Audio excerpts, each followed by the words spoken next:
Will you marry me? Yes!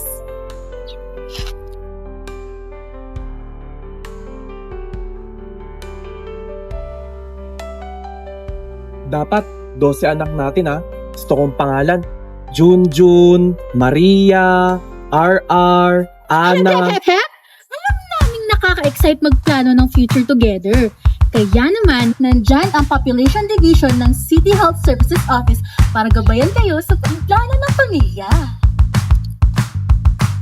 Ang Pre-Marriage Orientation Seminar ay inihahandog sa mga may balak magpakasal at magkaanak. Sa pamamagitan nito, ang bilang ng anak at kailan manganganak ay planado para ang pamilya ay handa sa kung anong problema, pang-pinansyal man o kalusugan. Paano nga ba mag-apply for Pre-Marriage Orientation Seminar? Una, kumuha ng application form sa CHSO upang magpa-schedule ng seminar.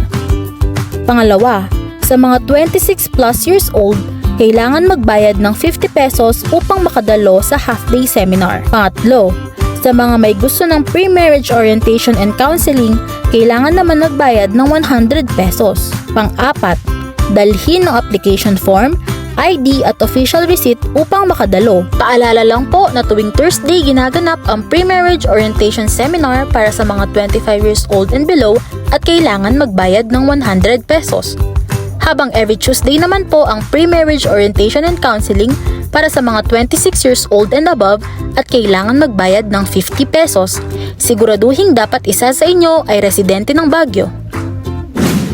Magplano ng tama Magplano ng responsable para sa maayos na kinabukasan.